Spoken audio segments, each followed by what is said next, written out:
The world's smallest dog gives birth to a puppy, but then, in the middle of the night, the vet suddenly screams, "Call 911 now!" What should have been a miracle turns into a nightmare, as one tiny life fights to survive. But behind the panic lies something darker, because the danger isn't just medical, it's human. A quiet vet assistant notices something no one else will admit. A powerful figure is desperate to keep it hidden. And the truth about this puppy's birth could destroy reputations, fortunes, and lives. As lies unravel and danger closes in, the question becomes chilling. Was this just a tragic accident, or was it sabotage from the start? Your presence here is powerful. In a world full of noise, it's the quiet gestures of compassion that truly stand out. If your heart still makes room for kindness, you're already one of us. The autumn evening settled gently over the small Ohio town as Clara Jennings moved through her familiar routine at the veterinary clinic. Her soft brown hair was pulled back in a neat ponytail, though several stubborn wisps had escaped after a long, exhausting day of caring for anxious pets and restless animals. She methodically cleaned the stainless steel examination tables and carefully organized supplies, finding an unexpected sense of peace in the quiet moments that always came after most of the staff had already gone home for the night. Through the tall windows, she could see the maple trees along Main Street, turning golden and red in the fading light, their leaves drifting lazily to the ground. The clinic's reception area was bathed in warm lamplight, making the polished awards and certificates on the cream-colored walls gleam like trophies. Nearly all of them bore Dr. Martin Keane's name in elaborate script, a shining testament to his carefully cultivated reputation and standing in the community. Clara checked her watch. It read 6:30 in the evening. Just 30 more minutes until official closing time. Her shoulders relaxed slightly as she thought longingly about heading home to a small but cozy apartment above the local bookstore, where a blanket and tea were waiting. But fate, as it often does, had other plans in store. The front door burst open with such force that the brass bell above it nearly flew off its mount. Veronica Hale swept into the clinic like a storm front, her expensive designer coat fluttering dramatically behind her as though pushed by an unseen wind. In her perfectly manicured arms, she cradled something so tiny it was almost lost in the folds of a pale silk scarf. "Where is Dr. Keane? It's an emergency." Veronica's sharp voice rang through the quiet clinic like shattered glass. Her platinum blonde hair, usually immaculate, was unusually disheveled, and panic was clear in her otherwise perfectly made-up face. Clara hurried forward without hesitation, immediately spotting the trembling form of Pixie, Veronica's prized teacup terrier. The dog was the smallest Clara had ever seen, barely 2 pounds soaking wet, delicate as a porcelain figurine. Now, Pixie's fragile frame shook with obvious distress, every breath a visible struggle. "Dr. Keane is finishing up with another patient," Clara said softly, though she knew he had actually left early for an afternoon golf game. "I'm here to help. What's wrong with Pixie?" Veronica's heavily lined eyes narrowed at Clara, clearly disappointed to be dealing with just a veterinary technician. "She's in labor, and she's the world's smallest breeding dog. Do you have any idea how valuable she is?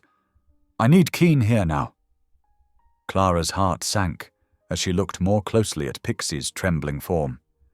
She had always worried about the questionable ethics of breeding dogs to such an unnaturally tiny size. But Dr. Keane had dismissed her concerns again and again. Now, seeing Pixie's frightened eyes, shallow panting and labored breathing, those old fears came rushing back with undeniable force. "Please, let me take her to the exam room," Clara said firmly but gently, forcing calm into her voice. "Every single minute counts right now." Veronica hesitated, clutching Pixie closer. But Dr. Keane "I'll call him right away," Clara assured her, already reaching for the tiny dog. "But Pixie needs immediate attention. I've assisted with hundreds of deliveries." Finally, Veronica relinquished her precious cargo. Clara cradled Pixie with practiced care, noting how the dog's rapid heartbeat fluttered against her palm like a trapped butterfly. She quickly carried her to the nearest exam room, Veronica's heels clicking rapidly behind them. While setting up the necessary supplies one-handed, Clara tried calling Dr. Keane's cell phone. It went straight to voicemail. She tried again as she gently examined Pixie, whose contractions were coming faster now. Still no answer. "He's not responding," Clara reported, keeping her voice steady despite her rising concern. "But I'm fully qualified to help Pixie through this." "Qualified?" Veronica scoffed. "You're just a technician. Pixie is worth more than you make in a year." Clara bit back her response, focusing instead on Pixie's needs. The tiny dog's temperature was elevated, her breathing labored. This was going to be a difficult delivery. "Pixie needs me right now," Clara said firmly, meeting Veronica's gaze. "You can trust me or waste time trying to reach Doctora." "Keane, what matters more, your dog's life or your pride?" Something in Clara's quiet conviction must have reached through Veronica's panic. The socialite's shoulders slumped slightly as she nodded. For the next hour, Clara worked with intense focus, monitoring Pixie's vital signs while providing guidance and support through her labor. She spoke constantly in soft, encouraging tones to both dog and owner. Even Veronica grew quiet, watching Clara's sure movements with growing respect. Finally, Pixie's tiny body contracted one last time. Clara's gentle hands were ready as an impossibly small puppy emerged, no bigger than her thumb. For one breathless moment, joy filled the room as the puppy took its first shuddering breath. Then everything went wrong. The tiny creature suddenly went rigid in Clara's palms, its miniature form racked with violent convulsions. Pixie whimpered weakly, trying to reach her struggling pup. "What's happening?" Veronica demanded, her voice shrill with fresh panic. "What's wrong with it?" Clara's mind raced as she cradled the seizing puppy. Her years of experience told her this was no normal complication. Something was terribly wrong. The convulsions were too severe, too sudden for a newborn.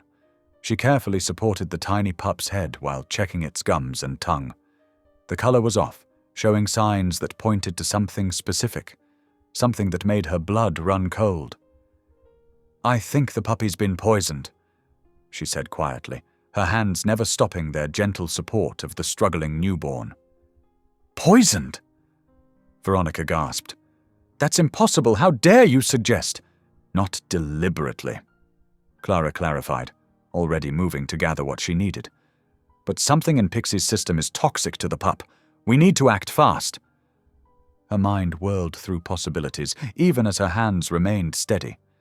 Dr. Keane had been prescribing some sort of supplements to Veronica for Pixie's pregnancy. Supplements he sourced himself rather than through their usual suppliers. Clara had questioned this, but been shut down. Now, watching this innocent life fight for survival, her suspicions crystallized into certainty. But that was a battle for another time. Right now, saving this puppy was all that mattered. Clara worked with careful urgency, administering tiny doses of medication while monitoring both mother and pup. She spoke constantly, both to keep Veronica calm and to encourage her tiny patients. Minutes stretched like hours as she fought to stabilize the newborn's condition. Gradually, miraculously, the seizures began to subside. The puppy's breathing steadied, though still worryingly shallow. Clara gently placed it next to Pixie, who immediately began cleaning her baby with tender care. "They both need careful monitoring," Clara explained to a subdued Veronica. "I'd like to keep them here overnight for observation." Veronica nodded, her earlier arrogance replaced by exhaustion and lingering fear. "You saved them," she said quietly. When Dr. Keane wouldn't even answer his phone, "You saved them." Clara smiled gently as she watched Pixie, curled protectively around her pup. "It's what I'm here for," she said simply. But inside, her mind was already turning to harder questions. What had really caused the puppy's reaction? And why was Dr. Keane prescribing unknown supplements to their smallest, most vulnerable patients? The warm lamplight fell softly on mother and pup as Clara settled in for a long night of observation. Whatever answers tomorrow might bring, right now she had done what mattered most. protected the innocent lives entrusted to her care. The tiny puppy's body began to shake uncontrollably in Clara's hands. Her heart jumped into her throat, but her hands remained steady, the product of years working with fragile animals. The newborn was smaller than her palm, its pink skin nearly transparent, and every tremor sent waves of fear through Clara's chest. "Hold on, little one," she whispered, her voice calm despite the chaos erupting in her mind. The puppy's tiny legs kicked wildly, its movements becoming more violent with each passing second. Clara's training kicked in automatically. She cradled the puppy securely, ensuring its airway remained clear while protecting its delicate head. "Sarah," she called out to the front desk. "Get me a heating pad, stat!" And page Dr. Keane again. The fluorescent lights buzzed overhead as Clara worked, her movements precise despite the emergency unfolding. She grabbed a clean towel with one hand while supporting the convulsing puppy with the other, creating a safe nest to prevent injury during the seizure.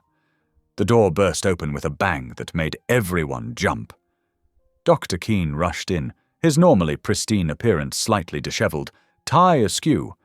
His eyes widened at the sight of the trembling newborn. "Call 911!" he shouted, his usual composed demeanor cracking. "Now!" The command sent the small staff into a frenzy. Sarah fumbled with the phone, another tech ran for supplies, and someone else started crying in the corner. The panic was infectious, spreading through the room like wildfire. But Clara remained focused, her attention fixed on the struggling puppy. Something wasn't right about this situation, and it wasn't just the seizure.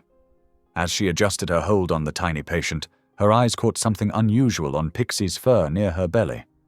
The mother dog's soft coat showed distinct discoloration in patches, not the normal staining that might occur during birth, but something different. Clara leaned closer, careful not to disturb either mother or pup.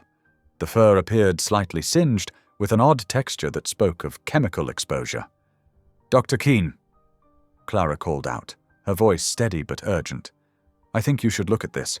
There's some kind of chemical burn on Pixie's—" "Step aside, Clara," Keane cut her off sharply, physically inserting himself between her and the examination table. "This is beyond your expertise. I'll handle it from here." Clara blinked, startled by his aggressive tone. In all her years at the clinic, she'd never seen him so rattled, or so quick to dismiss potential evidence. She stood her ground, still holding the puppy. "But sir, these marks— I said step aside!" Keane's voice carried an edge of panic beneath the authority. "Focus on keeping that puppy stable until emergency services arrive. That's an order." The force of his command pushed Clara back, but her mind was racing. Why was he so desperate to keep her away from Pixie? Why call 911 for a newborn puppy when they were fully equipped to handle most emergencies? The questions piled up, each one adding to her growing suspicion. She watched as Keane quickly wiped down Pixie's fur with a damp cloth, efficiently removing any trace of the suspicious marks she'd noticed. His movements were practiced, almost mechanical, as if he'd done this before. Clara's attention split between the struggling puppy in her hands and Keane's suspicious behavior. The tiny patient's seizure was beginning to subside, but its breathing remained labored. She could feel its rapid heartbeat against her palm, each flutter a reminder of how precarious its hold on life was. Veronica Hale paced near the door, her expensive heels clicking against the linoleum. "This is unacceptable," she declared, her voice shrill with anxiety. "I paid top dollar for a perfect breeding program. This shouldn't be happening." Clara's ears perked up at those words. Perfect breeding program? Something about that phrase, combined with the chemical burns and Keane's bizarre behavior, sent warning bells ringing through her mind. The emergency medical technicians arrived moments later, their entrance adding to the crowded chaos of the small exam room. Clara found herself being pushed further into the background as Keane took center stage, explaining the situation with his usual polished charm, though she noticed he made no mention of the chemical burns. "Clara," Keane called out, his tone artificially pleasant now that others were present. "You can return to your regular duties. I'll take it from here." She hesitated, her protective instincts screaming at her not to abandon the puppy. But Keane's stern look left no room for argument. With careful movements, she transferred the tiny patient to the emergency medical technician's care, her hands feeling strangely empty afterward. As she stepped back, Clara's mind was already piecing together the puzzle. The chemical burns, Keane's panic, Veronica's comment about a breeding program, it all pointed to something deeply wrong. But what exactly was she dealing with? She watched as Keane smoothly took control of the situation, his earlier panic hidden behind a mask of professional confidence. He was already spinning a story about natural complications and genetic sensitivities, but Clara couldn't shake the image of those chemical burns from her mind. Moving to clean up the exam room, Clara kept her movements slow and deliberate, trying to appear busy while straining to hear Keane's quiet conversation with Veronica in the corner. Their heads were close together, their voices urgent but too low to make out clearly. The mother dog, Pixie, whimpered softly on the table, her tiny body trembling with exhaustion. Clara's heart ached to comfort her, but Keane had positioned himself as a barrier between her and the animals. His body language was clear. She was to stay away. Instead, Clara focused on carefully documenting everything she'd observed in her mind. The location and appearance of the chemical burns, Keane's unusual behavior, the timing of the puppy's seizure. Each detail might be important later. Years of working with animals had taught her to trust her instincts, and right now, every instinct she had was telling her something sinister was at play. The emergency medical technicians prepared to transport the puppy to the emergency animal hospital, their movements efficient and practiced. Clara watched as they placed the tiny creature in a special incubator, its small form almost lost among the medical equipment. "Dr. Keane," one of the technicians called out, "will you be following us to the emergency facility?" "Of course," he replied smoothly, adjusting his tie back into perfect position. "Clara, close up here, and make sure Mrs. Hale's paperwork is in order." He paused, fixing her with a pointed stare. "And Clara? This incident stays within these walls. Patient confidentiality is paramount." The warning in his voice was clear, but it only strengthened Clara's resolve. As she watched them leave, Keane, the emergency medical technicians, Veronica, and both precious dogs, she knew she couldn't let this go. Something was very wrong at this clinic, and she seemed to be the only one willing to see it. In the sudden quiet of the exam room, Clara began her clean-up routine, her movements automatic, while her mind worked furiously. The chemical burns weren't natural, the puppy's seizure wasn't random, and Dr. Keane's behavior wasn't just unprofessional, it was suspicious. She had to find out what was really going on, not just for Pixie and her puppy, but for all the animals that might be at risk. The question was, how much was she willing to risk to uncover the truth? Clara's small apartment felt colder than usual as she paced across her worn living room carpet.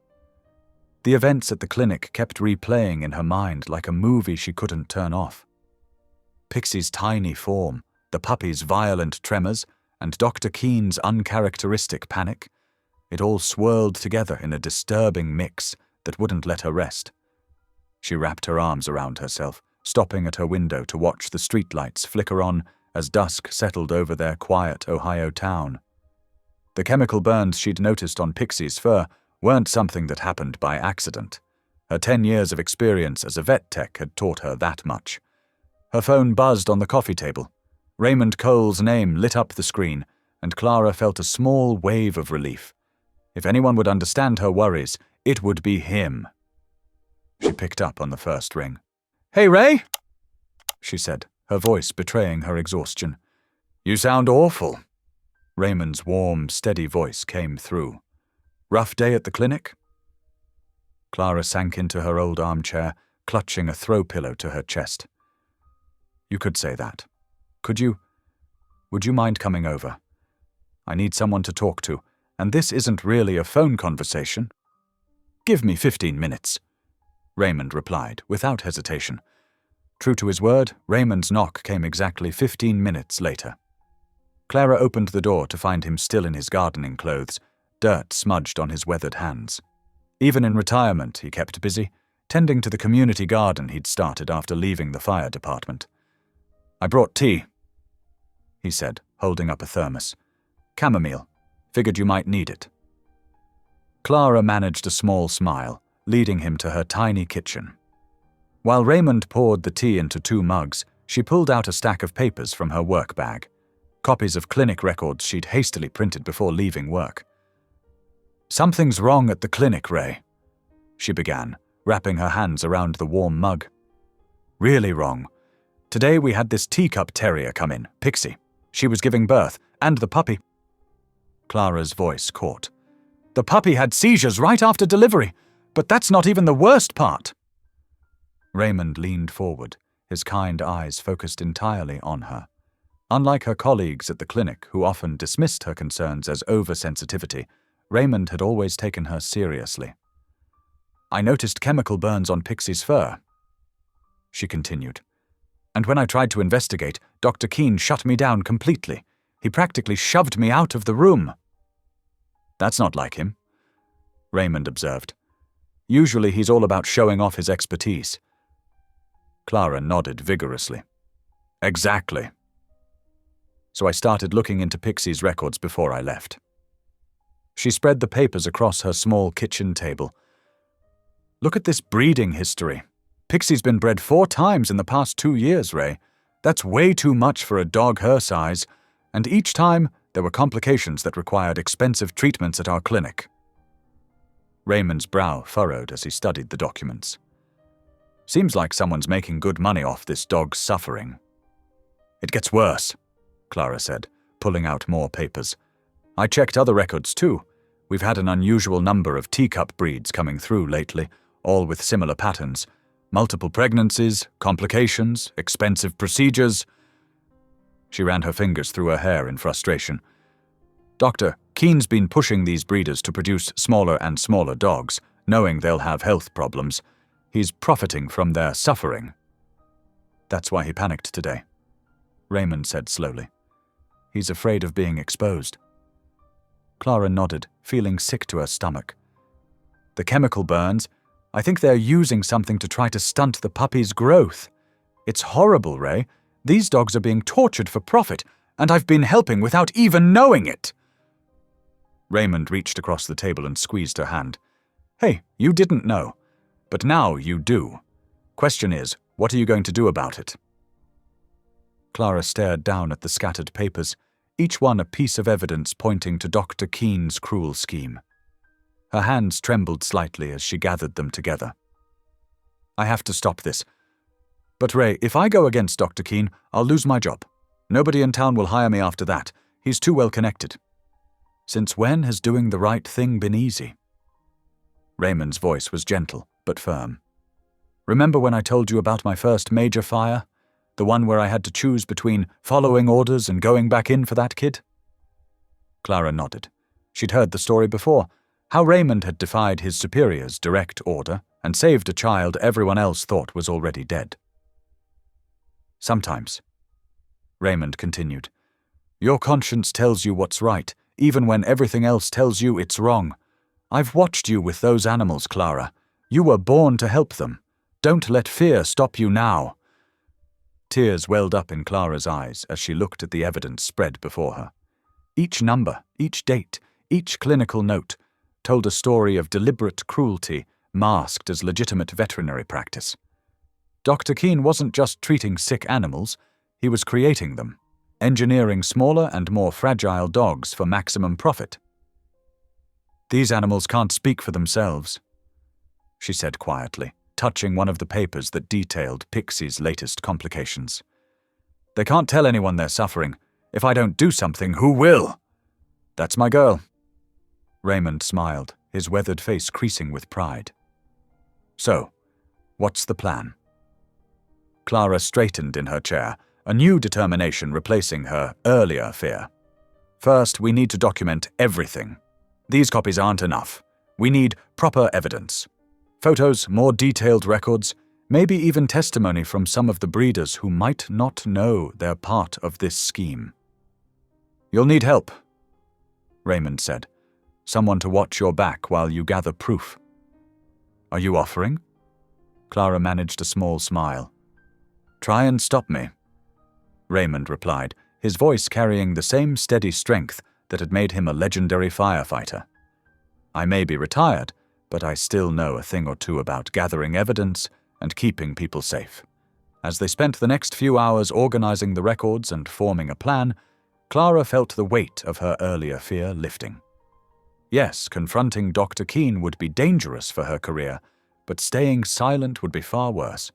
Every time she closed her eyes, she saw Pixie's tiny form, trembling in pain, and the newborn pup fighting for life. "We'll need to be careful," she said, looking at their notes. "Dr. Keane's smart. He's hidden this for years behind his perfect reputation. One wrong move and he'll know we're onto him." Raymond nodded seriously. "We'll take it slow and steady. Document everything. Build an airtight case. And Clara?" He waited until she met his eyes. "You're doing the right thing. Don't ever doubt that." Clara looked down at the final paper in her hands, Pixie's latest chart showing the suspicious chemical burns. In that moment, she knew there was no turning back. Dr. Keane's carefully constructed facade of professional excellence was hiding a dark truth, and she was the only one in a position to expose it. "Tomorrow," she said firmly, "I start gathering real evidence. Those dogs deserve better, Ray, and I'm going to make sure they get it." Raymond squeezed her shoulder supportively. "And I'll be right there with you, every step of the way." As the night deepened around them, Clara and Raymond continued to pore over the records, marking patterns and planning their next moves. The task ahead seemed daunting, but Clara felt stronger knowing she wasn't facing it alone. Sometimes, she realized, the biggest acts of courage start with the smallest decisions, like choosing to look more closely at a chemical burn on a tiny dog's fur. Clara's hands trembled as she pushed open the heavy glass doors of the veterinary clinic the next morning. The familiar antiseptic smell hit her nose, but today it felt different, almost threatening. Her conversation with Raymond Cole the night before had kept her up most of the night, his words echoing in her mind. Sometimes doing the right thing means standing alone. The morning sun streamed through the windows, catching dust motes in its beams as Clara made her way to the treatment area. Her footsteps echoed in the quiet corridor, each step bringing her closer to a confrontation she both dreaded and knew was necessary. Dr. Keane stood at the reception desk, immaculate as always in his pressed white coat, reviewing charts with his usual air of authority. Clara took a deep breath, straightened her shoulders, and approached him. "Dr. Keane, could I speak with you for a moment? About Pixie's case?" He barely glanced up from his paperwork. "What about it?" "I've been reviewing some of our breeding records," Clara began, keeping her voice steady despite her racing heart. "There are some concerning patterns with the teacup breeding program. The chemical burns I noticed on Pixie Dash." Keane's head snapped up, his eyes sharp and cold. "Miss Jennings, I don't recall authorizing you to review those records. As a vet tech, I have access to—" "Access doesn't equal authority." He cut her off, his voice dropping to a dangerous whisper.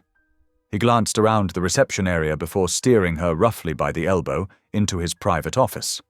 The door clicked shut behind them with an ominous finality. "Let me make something very clear," Keane said, looming over her. "Your tendency to get emotionally invested in cases is precisely why you're still just a technician after all these years. This bleeding heart routine might make you feel good, but it has no place in a professional setting." Clara felt her face flush with anger and embarrassment, but she stood her ground. Professional settings shouldn't include hiding congenital defects or pushing animals beyond their physical limits for profit. Keane's face hardened. "That's a serious accusation, Miss Jennings, one that could end your career if you're not very careful." He settled behind his desk, a subtle reminder of his position of power.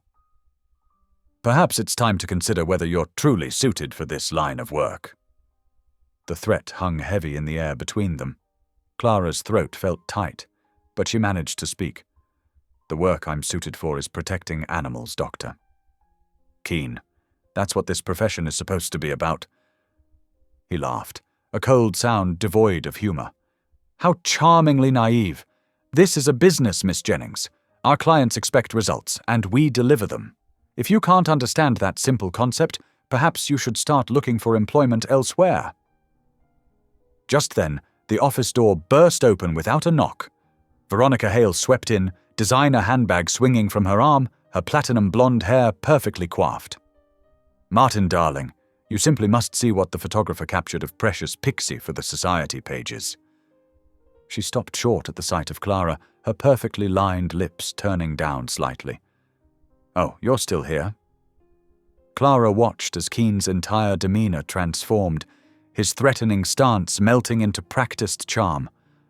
Veronica, what a pleasure. Please, show me these photos. Veronica pulled out her phone, manicured nails tapping the screen.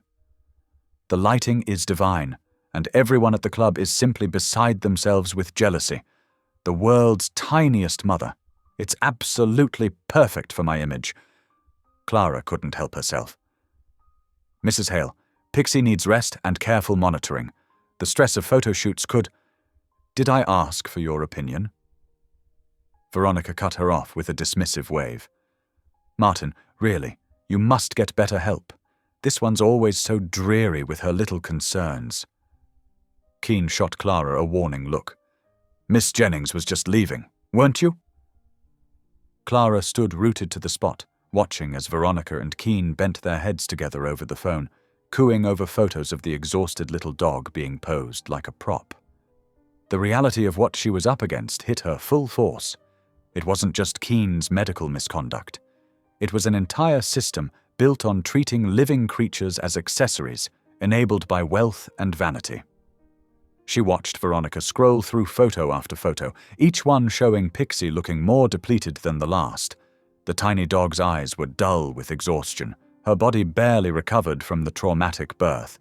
Yet here was her owner, treating her like nothing more than a fashion statement, while the vet who should be protecting her enabled the abuse for profit and prestige.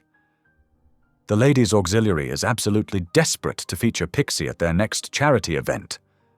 Veronica gushed. I was thinking we could do a mother and pup-themed photo shoot, something heartwarming for their newsletter. Wonderful idea. Keane replied smoothly. We'll make sure both Pixie and the pup are camera-ready. Clara's hands clenched into fists at her sides. The pup was still struggling to survive, its tiny body fighting against the effects of whatever had caused those chemical burns. Yet here they were, planning to parade it around like a show pony. Mrs. Hale. Clara tried one more time, her voice firm despite her racing heart. Pixie and her pup need medical care and rest, not photo shoots. Veronica turned to her, with eyes like ice. I don't remember asking for your input. Martin, really, this is becoming tiresome. Miss Jennings. Keane's voice carried a final warning. That will be all. Clara looked between them, the wealthy socialite who saw living creatures as status symbols, and the veterinarian who had abandoned his oath to care for animals in favor of catering to the wealthy. The truth of what she was facing settled heavily on her shoulders. This wasn't just about one corrupt vet or one negligent owner. This was about money, power, and a callous disregard for life in the pursuit of status. She walked out of the office with her head held high, even as her hands shook. Behind her, she could hear Veronica's theatrical laugh and Keane's smooth assurances. The sound made her sick to her stomach, but it also strengthened her resolve. Someone had to stand up for animals like Pixie, even if it meant standing alone against a system designed to silence voices like hers. At her desk, Clara could still hear snippets of their conversation floating through the thin walls, discussions of future breeding plans, social events, and profit margins. Each word hammered home the reality that she was facing not just individual acts of cruelty, but an entire network of wealthy enablers who saw nothing wrong with sacrificing animals' well-being for their own gain. She opened her drawer and looked at the careful notes she'd made about Pixie's case, the breeding records, the health concerns, the chemical burns. What had seemed like damning evidence now felt pitifully inadequate against the wall of money and influence she was up against. But she thought of Pixie's trusting eyes, of the tiny pup fighting for survival, and knew she couldn't back down. The morning wore on, and Clara went through her duties mechanically, her mind racing with possibilities and fears. Every time she passed Keane's office, she could feel his cold stare following her. The threat to her career hung over her like a sword, but the thought of staying silent while animals suffered was even more unbearable. She watched as Veronica finally left the clinic, her designer heels clicking on the tile floor, phone already at her ear as she arranged more photo shoots and social appearances. The woman lived in a world where everything and everyone existed to enhance her image, and she had the money and connections to make it happen. Clara sat at her desk, looking at the photos of rescued animals she kept there for encouragement. Each one represented a life saved, a small victory against cruelty and neglect. Now she understood that those small victories weren't enough. The system itself needed to change. But how could one person stand against the combined forces of wealth, social status, and institutional power? The answer wasn't clear, but Clara knew she had to try. For Pixie, for her pup, and for all the other animals suffering in silence while people like Keane and Veronica treated their lives as commodities. The path ahead would be difficult, but staying silent was no longer an option. Clara's hands trembled as she unlocked the back door of the clinic. The darkness inside felt heavier than usual, matching the weight in her chest. Raymond's words from earlier that evening echoed in her mind. Sometimes doing the right thing means taking risks. The empty clinic was eerily quiet, broken only by the gentle hum of equipment and the occasional rustle of the caged animals settling for the night. Clara moved carefully through the shadows, her flashlight beam bouncing off metal, examining tables and glass cabinets. She knew exactly where she needed to go. Doctor Keane's private office. Her heart pounded as she inserted the spare key she'd borrowed from the cleaning staff. The lock clicked open, and she slipped inside, closing the door behind her. The familiar scent of leather and antiseptic filled her nostrils. Focus, she whispered to herself, moving toward the filing cabinet. The drawer scraped softly as she pulled it open, wincing at even that small sound. Her fingers moved quickly through the folders, searching for anything related to Pixie or other breeding records. The first file she found made her breath catch. It was labeled Special Projects, Breeding Program. Inside were detailed records of multiple litters, but something wasn't right. The numbers didn't match up with what she remembered from her shifts. Clara pulled out her phone and started taking pictures of each page, her hands shaking slightly. As she flipped through, a pattern emerged that made her stomach turn. Puppies listed as stillborn appeared far too frequently, especially in litters involving specialized breeding for miniaturization. "Oh no," she breathed, finding Pixie's records. The dog's previous litter showed 3 stillborns, but Clara distinctly remembered being there for that birth. Only 1 puppy had been stillborn. Where had the other 2 gone? She dug deeper, finding more disturbing discrepancies. Chemical treatments, unauthorized medications, dates that didn't align with official records. Each discovery felt like another stone dropping into her stomach. A sudden noise from the hallway made her freeze. Clara held her breath, listening intently. After a moment of terrifying silence, she heard the night janitor's cart rolling past. She let out a shaky breath and continued her investigation. The next folder contained correspondence between Dr. Keane and several wealthy clients, including Veronica Hale. The emails discussed guarantees of specific traits and sizes, with price tags that made Clara's head spin. One particular message caught her eye, a complaint about a puppy that didn't meet specifications and was dealt with appropriately. "They're killing them," Clara whispered, horror spreading through her chest. "They're killing the puppies that don't turn out the way they want." She photographed everything she could find, her hands working faster now as anger replaced fear. These weren't just paperwork violations. These were crimes against innocent animals, all for profit and prestige. Raymond was waiting in his truck around the corner when she finally emerged from the clinic. His weathered face showed immediate concern when he saw her expression. "You found something bad, didn't you?" he asked as she climbed in. Clara nodded, unable to speak for a moment. Her hands were still shaking as she pulled out her phone to show him the evidence. "Look at these numbers," she said, scrolling through the photos. "All these are stillborn puppies, but I was there for many of these births. They weren't stillborn. They just disappeared." Raymond's face grew grimmer with each image. "This is serious, Clara. This isn't just bad practice. This is criminal." "I know," she replied, her voice stronger now. "And I have to stop it. These animals can't speak for themselves. Someone has to stand up for them." The next morning, Clara arrived at work early, trying to act normal despite the knowledge weighing on her. She'd barely slept, spending most of the night organizing the evidence with Raymond's help. Dr. Keane was already in his office when she arrived, and something about his demeanor made her nervous. He called her in shortly after she'd settled at her desk. "Close the door, Miss Jennings," he said, his voice unusually cold. Clara's heart rate picked up, but she did as he asked. The morning sunlight streaming through his window did nothing to warm his icy stare.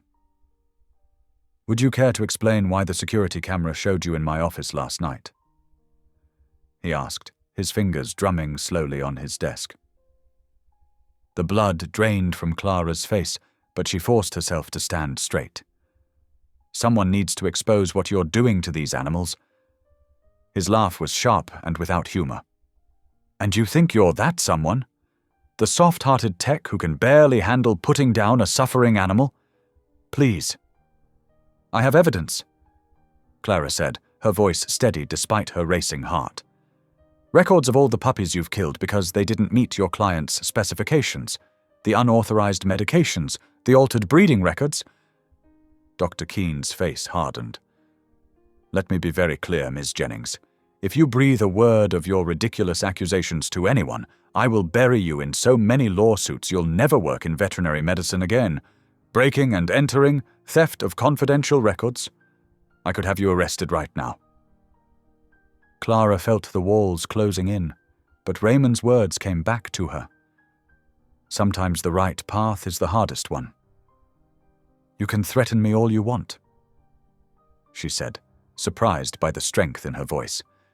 "But I won't stay quiet while you hurt innocent animals for profit." Dr. Keane stood slowly, his tall frame imposing as he leaned over his desk. "This is your final warning, Clara. Drop this now, or I will destroy everything you've worked for. You're nothing but a technician, easily replaced and even more easily discredited."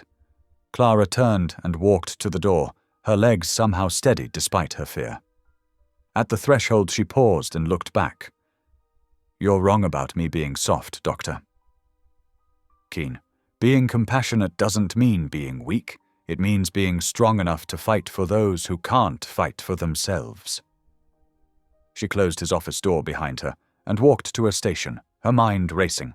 She could feel his eyes watching her through his office window, could almost hear the wheels turning in his head as he planned his next move.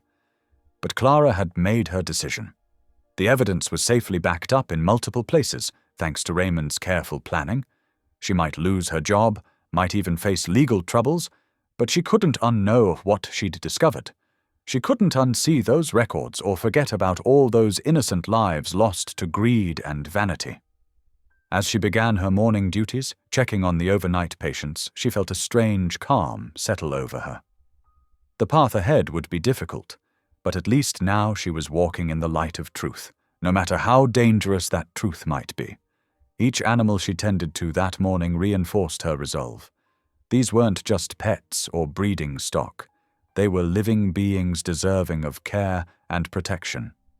And if standing up for them meant putting everything on the line, then that's exactly what she would do. Clara's heart pounded as she stared at the computer screen in the dimly lit clinic office. Her hands trembled as she scrolled through the email exchange between Dr. Keane and Veronica Hale. The words blurred before her eyes, but their meaning was crystal clear. "Must be smaller than the last one," Veronica had written. "I don't care what it takes. I want the smallest, most exclusive breed possible." Keane's response made Clara's stomach turn. "The breeding might have complications, but I can guarantee results. The price will reflect the risk." Clara pushed back from the desk, her chest tight with anger and grief. This wasn't just negligence or greed, it was calculated cruelty. Veronica had known exactly what she was asking for, and Keane had been more than willing to comply, no matter the cost to the animals. She pulled out her phone with shaking fingers and called Raymond. His steady voice answered on the second ring. "Clara? What's wrong?" "Raymond, I need your help," she whispered, glancing nervously at the office door. "It's worse than we thought. Veronica, she knew. She pushed for this. The breeding, the risks, everything. They did this on purpose." There was a moment of silence on the line.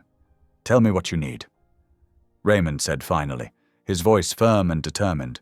"We have to get them out, tonight. Pixie and her puppy, they won't survive if they stay here." Clara's voice cracked. "Keane's keeping them overnight for observation. But I know better now. I can't trust him with them anymore." "I'll be there in 20 minutes," Raymond replied without hesitation. "Back entrance." "Yes, thank you, Raymond." Clara ended the call and began gathering supplies: medications, syringes, oxygen masks small enough for the tiny dogs, anything they might need. Her hands moved with practiced efficiency, despite her racing thoughts. The clinic was quiet at this late hour, with only the night staff making occasional rounds.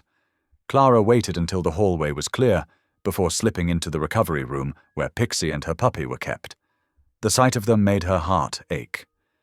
Pixie curled protectively around her impossibly small pup, both of them looking so fragile in the sterile environment. "It's okay," Clara whispered, approaching slowly. "We're getting you out of here."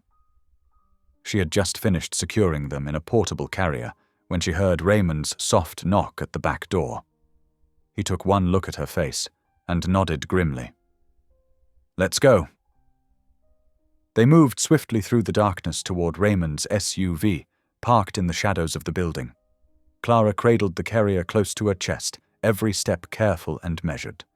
Just as they reached the vehicle, a sound made her freeze, but it was only the wind rustling through nearby trees. Raymond helped her into the back seat with the carrier, then jumped into the driver's seat. They were barely a mile from the clinic when Clara noticed something was wrong. The puppy's breathing had become labored, each tiny breath a desperate struggle. "Raymond, we need to pull over, now!" Clara's voice was urgent but controlled. The SUV swerved smoothly to the shoulder of the road, headlights cutting through the darkness. Clara's training took over as she worked in the confined space of the back seat.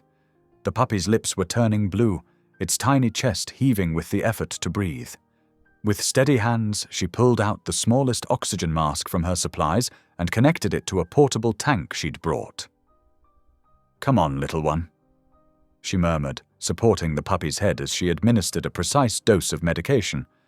"Stay with us." Raymond watched anxiously through the rearview mirror. "Clara, do you need me to—" "Just keep the car steady," she interrupted, focused entirely on her patient. "And turn up the heat. We need to keep them warm." The next few minutes stretched like hours as Clara worked. Her fingers, usually dismissed as too gentle by her colleagues, proved perfectly suited for handling such a delicate life. She monitored the puppy's vital signs, adjusting the oxygen flow and maintaining its temperature with the precision that came from years of experience. Gradually, the puppy's breathing eased. Color returned to its tiny form, and its heartbeat stabilized under Clara's watchful care. Only then did she allow herself to exhale fully, the tension in her shoulders slowly releasing. "You did it," Raymond said softly, meeting her eyes in the mirror. "I've seen a lot of cool heads under pressure in my firefighting days, but that was something else." Clara managed a weak smile, still monitoring the puppies closely. "We're not safe yet. We need to get them somewhere secure, somewhere Keane won't think to look." "Already planned for that," Raymond assured her. "My sister's place out in Murray Ridge. She's expecting us." As they drove through the night, Clara kept a constant watch over her tiny patients.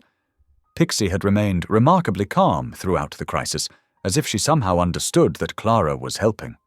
The puppy was breathing normally now, its small chest rising and falling in a steady rhythm that brought tears of relief to Clara's eyes. The magnitude of what they'd just done began to sink in. She'd stolen patients from her workplace, betrayed her boss, technically committed a crime. But looking at these two fragile lives, finally safe from those who would harm them for profit, she knew she'd do it again in a heartbeat. "Raymond," she said quietly, "thank you. I couldn't have done this alone." He glanced back at her, his weathered face soft in the dashboard lights. "You're doing the right thing, Clara. Sometimes that means breaking a few rules." She nodded, gently stroking Pixie's head through the carrier's door. The small dog leaned into her touch, and Clara felt a fierce surge of protectiveness. No one would hurt them again. Not Keane, not Veronica, not anyone who saw living creatures as nothing more than status symbols. The SUV continued through the night, carrying its precious cargo toward safety. Clara remained vigilant, her hidden strength and competence having risen to the challenge when it mattered most. In saving these lives tonight, she had also found something in herself, a courage she'd always possessed but never fully recognized. The road stretched ahead of them, dark but full of promise. For now, that was enough. Clara settled in for the journey, her patients secure under her care, finally free from those who had seen them as nothing more than a means to profit and prestige. The early morning sun filtered through the windows of Raymond's old pickup truck as Clara held the tiny puppy close to her chest, monitoring its breathing. After the terrifying moments of respiratory distress, both Pixie and her pup had finally stabilized. Clara's quick thinking and years of experience had saved their lives, though her hands still trembled from the intensity of the emergency. "They're going to be okay," Clara whispered, more to herself than to Raymond. Her voice was hoarse from the stress of the night. Pixie lay curled in a soft blanket beside her, eyes watchful of her precious baby. Raymond glanced over, his weathered face showing relief. "You did good, Clara. Real good. Now we just need to make those responsible face what they've done." Clara nodded, carefully adjusting the heating pad beneath the animals. The folder of evidence sat heavy in her bag. Copies of altered medical records, breeding documentation with suspicious inconsistencies, and photos of the chemical burns on Pixie's fur. Her heart raced just thinking about what came next. Later that morning, Clara walked into the local police station, her steps determined despite her exhaustion. The evidence folder was clutched tightly in her hands, each page inside telling its own story of corruption and cruelty. "I need to report a case of animal abuse and medical fraud," Clara told the desk sergeant, her voice steadier than she expected. She laid out the evidence methodically, just as she'd practiced. The breeding records showing dangerous genetic combinations, the falsified health certificates, the photos of injured animals and doctored documentation. The sergeant's expression grew serious as he examined the papers. "This is quite serious, Ms. Jennings. We'll need to get our investigators involved right away." For a brief, shining moment, relief flooded through Clara's body. Finally, someone was listening. Finally, the truth would come out. She could almost see justice taking shape, Keane's schemes exposed, Veronica's cruel demands brought to light, and most importantly, the animals protected from further harm. But that moment of victory shattered just hours later. Clara was at the safe house where Raymond had helped her set up Pixie and her pup when her phone started buzzing incessantly. Text messages, missed calls, and news alerts poured in. Her hands shook as she opened the local news website. Veterinary technician steals prize dog, endangers newborn puppy. The headline hit her like a physical blow. Below it was a photo of her, clearly taken from security footage, carrying Pixie out of the clinic. The article quoted Dr. Keane extensively, describing her as unstable and obsessed with the famous dog.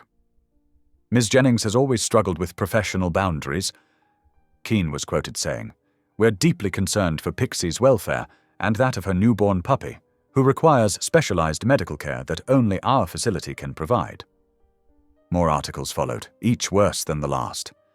Veronica's high-powered legal team had moved with stunning speed, filing criminal charges against Clara for theft and animal endangerment. They painted her as a jealous, unstable woman who had put precious animals at risk for her own agenda. Her phone rang. It was the clinic's office manager. Clara, the board is suspending your license pending investigation.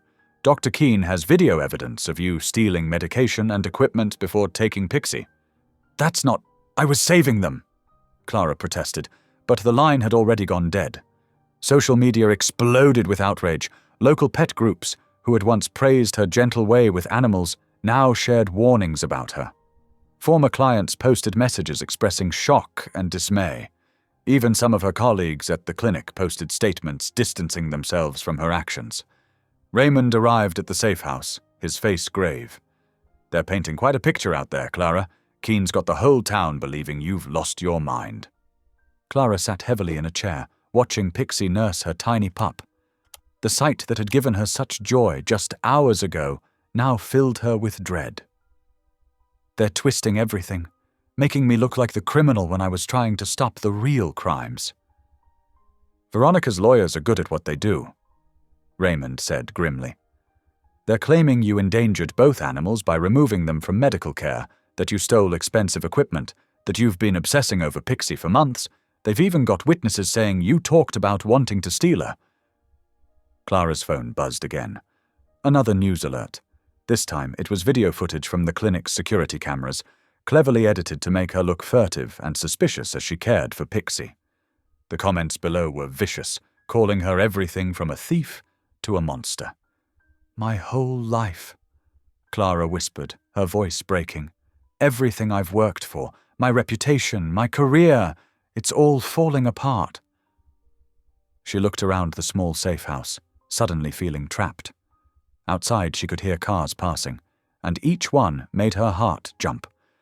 Were they looking for her? Would they find this place? The evidence she'd gathered sat uselessly on the table. Who would believe it now that she'd been branded a criminal? Raymond put a steadying hand on her shoulder.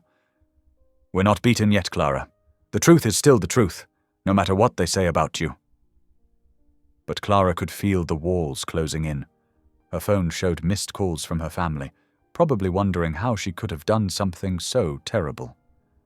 Her email was filling with messages from the veterinary board about her suspension. Local news websites were running polls asking if she should face jail time. She went to the window, careful to stay behind the curtain, and watched the street outside. Just yesterday, she had been a respected professional, someone people trusted with their beloved pets. Now she was in hiding, watching the life she'd built crumble around her, all because she'd tried to do the right thing. Pixie whimpered softly from her bed, and Clara went to check on her and the pup. At least they were safe and healthy, though even that victory felt hollow now. She had saved them, yes, but at what cost? And how long could she protect them when the full force of Veronica's wealth and Keane's influence was bearing down on her?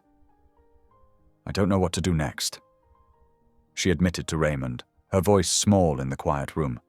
They're too powerful. They've turned everyone against me so quickly. Raymond watched her with sad eyes, unable to offer any immediate solutions. The weight of betrayal hung heavy in the air.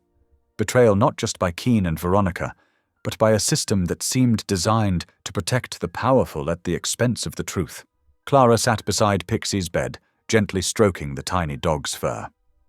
The evidence she'd gathered, the truth she'd uncovered, all of it seemed to mock her now. She had thought exposing the truth would be enough, but she had underestimated just how quickly and thoroughly her opponents could destroy her credibility. Her phone buzzed again, another news alert. She couldn't bring herself to look.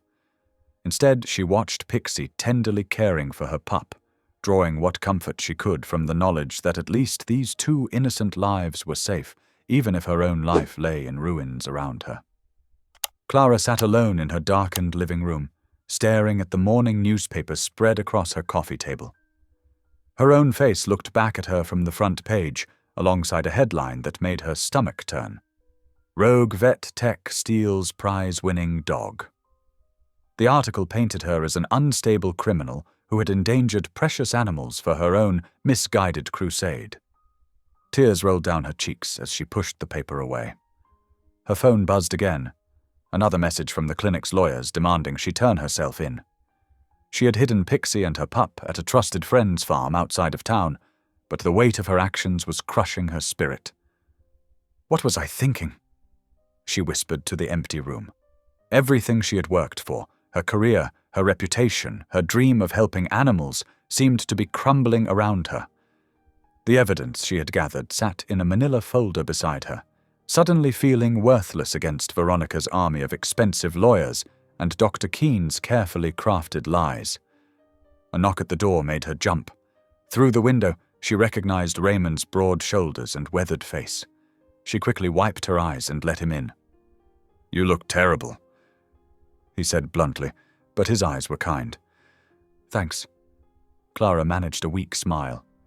"I feel worse." Raymond settled into her worn armchair, his presence filling the room with steady calm. He picked up the newspaper and scanned it, his jaw tightening. "This is quite a piece of fiction they've written about you." "It's over, Raymond." Clara's voice cracked. "They're going to arrest me. Keane has everyone convinced I'm some kind of unstable animal kidnapper. Nobody's even looking at the evidence anymore." She sank onto her couch, shoulders slumped. Maybe I should just give Pixie back and hope they drop the charges. Raymond was quiet for a long moment, studying her face. "Remember last week in my truck?" he finally asked. Clara looked up, confused. "What?" "When that pup was dying. Everyone else had given up. Keane, the emergency vet on the phone, even me. But you?" He leaned forward. "You saved that little one's life with nothing but your bare hands and pure determination. While that fancy doctor was hiding behind his lawyers, you were fighting for life?" "That was different," Clara protested weakly. "Was it?" Raymond stood up and began pacing. "I've seen a lot of courage in my years as a firefighter, Clara.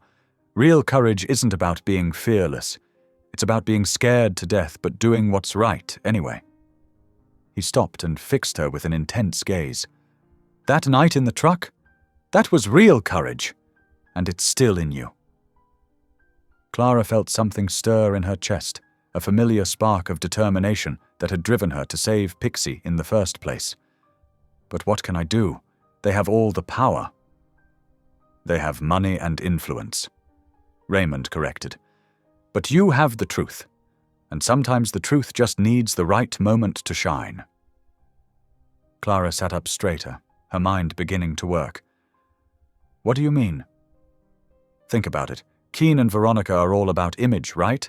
They've been controlling the narrative through private channels, lawyers, press releases, closed-door meetings. But what if you took this story public? Really public?" Clara's eyes widened as understanding dawned. "The Riverside County Fair." She breathed. "It's this weekend. Veronica always shows her dogs there. It's her big moment to shine in front of everyone." Raymond nodded, a slight smile playing at his corners of his mouth. "Quite a few local news stations cover that event, don't they?" Clara stood up and began pacing herself, energy flowing back into her movements. "And the animal welfare organizations always have booths there, plus half the town shows up." Her voice trailed off as the possibilities began taking shape. "They can control private meetings and legal papers," Raymond said, "but they can't control what happens in front of hundreds of witnesses and cameras." Clara's mind was racing now. She pulled out her phone and began scrolling through contacts. "I need to make some calls. There's a reporter at the local paper, Sarah Chen. She was always more skeptical of Keane than the others. And Dr. Martinez at the County Animal Welfare Office. He's been suspicious of Keane's breeding programs for years, but never had enough evidence." "Now you're thinking." Raymond smiled. "What else?" "I have photos." Clara moved to her desk and opened the manila folder. Documentation of all the puppies that mysteriously disappeared. Records of the chemical burns on Pixie. Breeding histories that show impossible timelines. She spread the papers out, organizing them with newfound purpose. "If I can get these to the right people before the fair—" "You'll need backup," Raymond said firmly. "I've still got friends on the force who trust my judgment. They might not be able to act officially, but they can be present if things get ugly." Clara paused in her planning, reality settling back in. This is dangerous, Raymond. If it doesn't work, I could end up in jail, and you could get dragged down with me." Raymond crossed the room and put his hands on her shoulders, looking her straight in the eyes. "Some things are worth the risk, Clara. You taught me that when you saved that pup's life. Now it's time to save all the others that could suffer the same fate." Clara took a deep breath, feeling strength flow back into her spirit. The fear was still there, but it no longer paralyzed her. Instead, it sharpened her focus and determination. She had spent her whole career being dismissed as the soft one, but that softness had given her the compassion to act when others turned away. Now it would give her the strength to stand up and fight. She began gathering the documents with purpose, her hands steady and sure. "We need to move fast. The fair starts in 3 days. I need to get these papers to Sarah tonight. Make copies for Dr. Martinez... She looked up at Raymond. "Will you help me?" "Every step of the way," he promised without hesitation. Clara nodded, her jaw set with determination. For too long, Keane and Veronica had used their power to hurt the helpless. They thought they had broken her, but they had only made her stronger. The truth would come out, not in whispered accusations or legal documents, but in the bright light of day where everyone could see it. She squared her shoulders and began outlining their plan. The fear was still there, humming in the background, but it no longer controlled her. She had found something stronger, the courage to stand up for what was right, no matter the cost. The final confrontation was coming, and this time she would be ready. Clara's hands trembled as she adjusted her simple navy blazer in the harsh, fluorescent light of the Channel 7 news station's green room.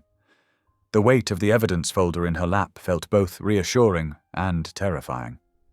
Raymond Cole sat beside her, his weathered firefighter's hands clasped together, offering silent support. 5 minutes, Miss Jennings." A young production assistant called through the door. Clara took a deep breath, touching the USB drive in her pocket that contained digitized copies of every falsified record she'd discovered. "I can't believe we're really doing this, Ray."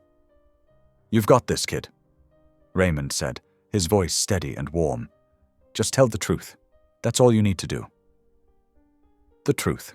It seemed so simple when he said it like that. But the truth had nearly destroyed her life these past few weeks. She thought of Pixie and her pup, now safely hidden at a sanctuary outside of town, finally receiving the care they deserved. "It's time," the assistant announced, opening the door. Clara stood, smoothing her skirt. "Will you check on them while I'm on air?" Raymond nodded. "Already planned on it. Now go show them what that soft heart of yours is really made of." The studio lights were blinding as Clara took her seat across from Sandra Chen, the station's most respected investigative reporter. In the adjacent chair, Dr. Martin Keane sat with his usual polished appearance, but Clara noticed the slight sheen of sweat on his forehead. Veronica Hale perched regally in the third chair, her designer outfit pristine, her expression cold. "Good evening, and welcome to 7 on Your Side," Sandra began, facing the camera. "Tonight, we're addressing shocking allegations of animal cruelty and medical malpractice at one of our city's most prestigious veterinary clinics. With us, a doctor, Martin Keane, owner of Riverside Veterinary Center, his client Veronica Hale, and former employee Clara Jennings." Clara noticed Sandra's use of former employee and fought back a wince. Keane had made sure she'd never work as a vet tech in Ohio again, or so he thought. "Miss Jennings?" Sandra turned to her.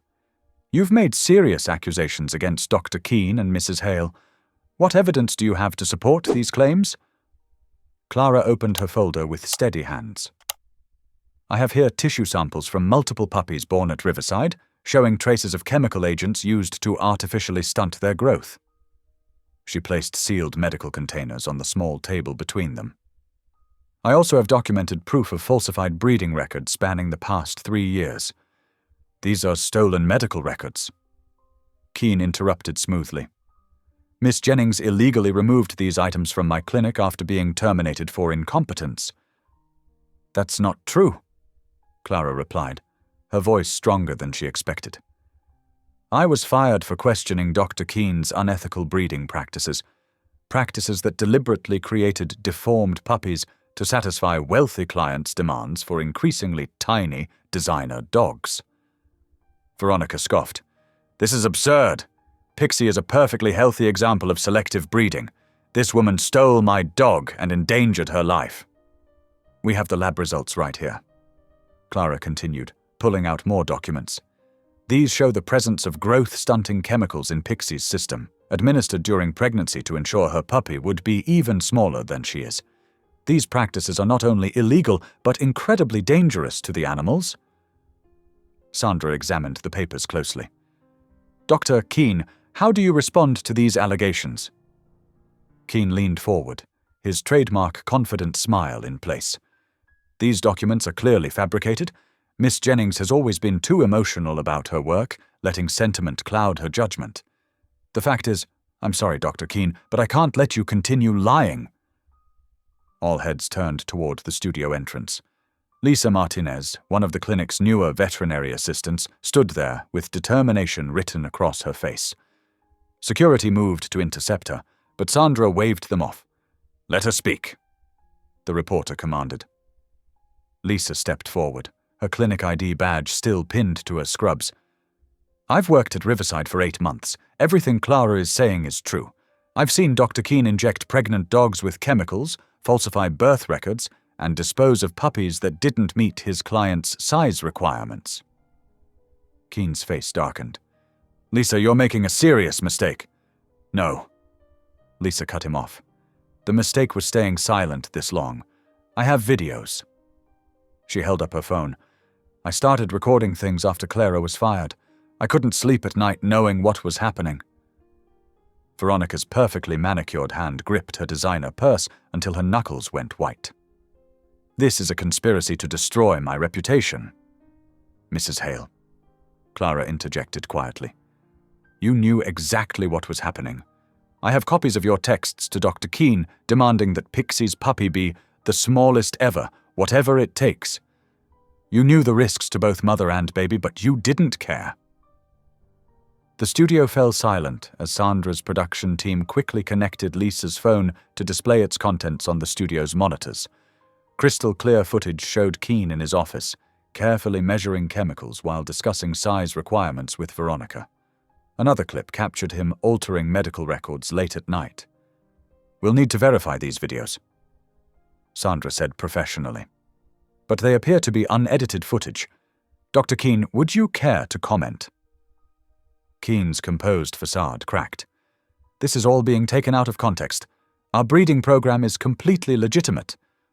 Then you won't mind explaining these, Clara said, producing more documents. Death certificates for 23 puppies in the last year alone, all listed as stillborn but actually euthanized because they didn't meet size requirements. And here are the receipts for the chemical agents you ordered from overseas suppliers, substances banned for veterinary use in the United States. Veronica stood abruptly. I don't have to listen to this. My lawyers will... Your lawyers can't hide the truth anymore, Clara said firmly.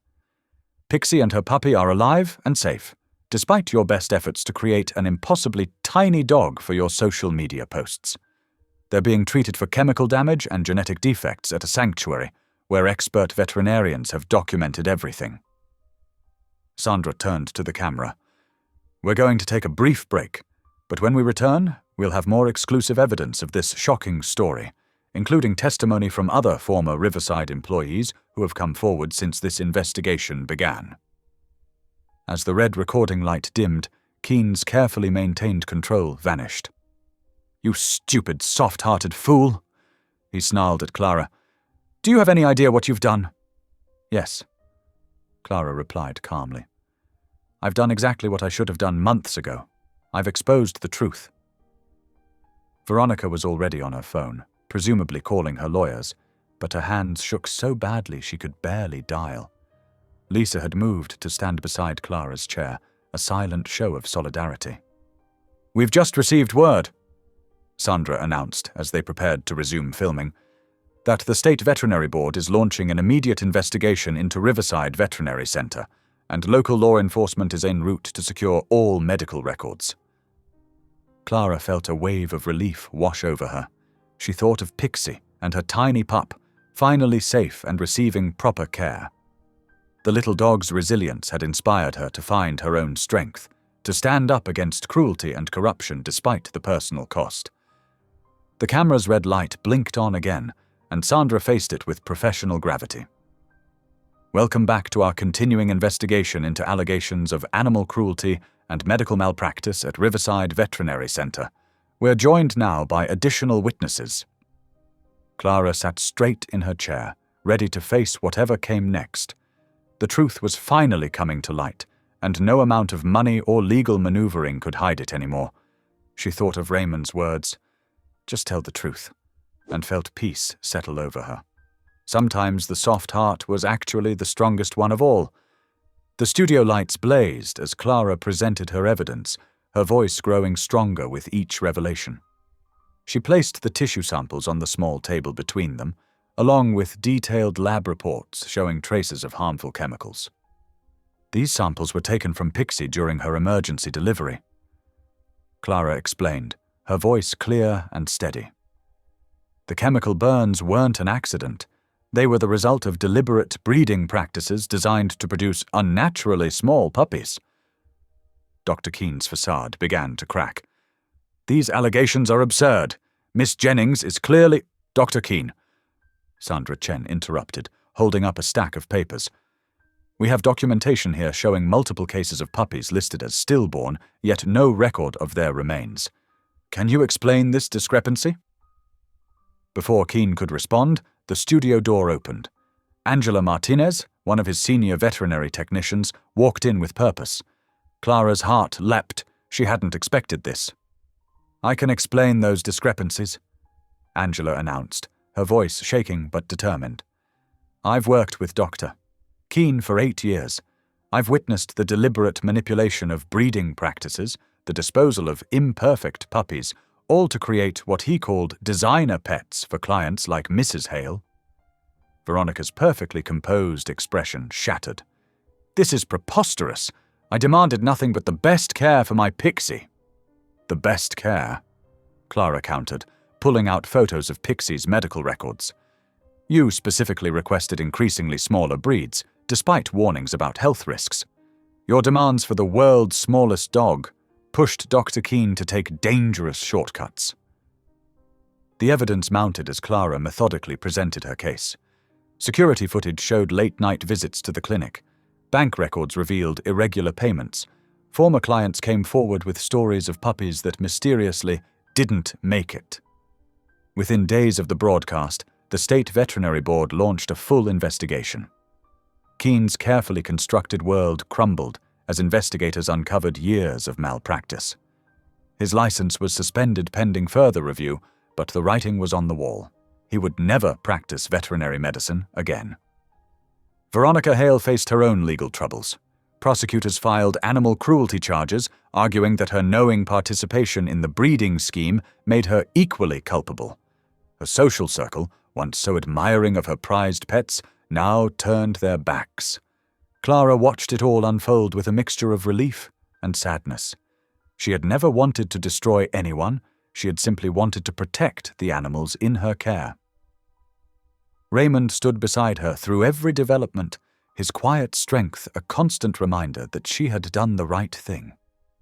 3 months later, Clara stood in front of a modest storefront on Oak Street. The sign above read, "Second Chance Animal Clinic," in warm, welcoming letters. Raymond had helped her secure the loan, believing in her vision when traditional lenders hesitated. "Ready?" he asked, holding the ribbon while Clara raised the scissors. "More than ready," she replied, smiling at the small crowd gathered for the opening. Many were former clients who had followed her story, believing in her when others doubted. Inside, in a cozy corner decorated with soft blankets, Pixie lounged with her now healthy pup. They were no longer status symbols but beloved clinic mascots, bringing joy to everyone who visited. Clara had named the pup Hope, a reminder that even in the darkest moments, light could prevail. The clinic specialized in rehabilitation and rescue cases. taking in animals that other facilities might consider too challenging. Clara's reputation for gentle, persistent care drew both clients and dedicated staff. She hired based on heart as much as skill, building a team that shared her vision of compassionate care. "Doctor," Miller called again. Raymond mentioned one evening as he helped Clara close up. "She wants to know if you'll consider teaching some workshops at the veterinary college. Says your methods with difficult cases are revolutionary." Clara paused in her cleaning, thinking of how far she'd come from being the soft one at her old job. "Maybe," she said thoughtfully, "if it helps more people understand that gentleness isn't weakness." The clinic thrived not through flashy advertising or celebrity endorsements, but through genuine care and word-of-mouth recommendations. Clara's days were full of challenges, but they were challenges she faced on her own terms, guided by her principles rather than someone else's profit margins. One year after the opening, Clara sat in her office, reviewing patient files. Pixie dozed in her special bed nearby, while Hope played with a soft toy on the floor. The wall behind Clara's desk displayed her new certifications in animal rehabilitation and behavioral therapy, achievements earned through hard work and dedication. A knock at the door revealed Raymond, holding 2 cups of coffee. "Thought you might need this?" he said, setting one on her desk. "Just saw Mrs. Thompson leave. How's her rescue doing?" Clara smiled, thinking of the formerly aggressive shepherd mix, who was slowly learning to trust again. Better every day. Sometimes the smallest steps forward are the biggest victories. Raymond nodded, understanding perfectly. He had become more than a supporter. He was a partner in the clinic's mission, handling everything from maintenance to emergency transport. His steady presence helped make the clinic the safe haven Clara had always dreamed of creating. The afternoon sun streamed through the windows, casting warm light across the clinic's reception area.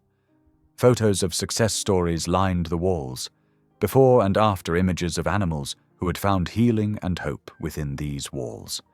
Among them was a special frame containing the news article that had started it all, now serving as a reminder that standing up for what's right, though difficult, was always worth the cost. Clara's life had indeed transformed, but not in ways that could be measured by bank accounts or social status. Her wealth lay in the wagging tails of recovered patients, in the grateful tears of relieved pet owners, and in the knowledge that she had built something truly meaningful from the ashes of adversity. As she worked late into the evening, filing the day's last reports, Clara felt a deep sense of contentment. Pixie and Hope had fallen asleep together in their bed, their peaceful breathing a gentle reminder of why she had fought so hard. The clinic's lights cast a warm glow onto the street outside, serving as a beacon for those in need, just as Clara had once needed a light to guide her through her darkest days. This was her victory, not in defeating others, but in creating something that helped heal both animals and people. She had proven that compassion, when coupled with courage and determination, could change the world in small but significant ways. Every day brought new challenges, but Clara faced them with the quiet strength she had always possessed, now fully recognized and respected by those around her. Thanks for watching. If any part of this story lingered with you, consider subscribing. I'll be here again tomorrow, sharing another tale that speaks to the soul.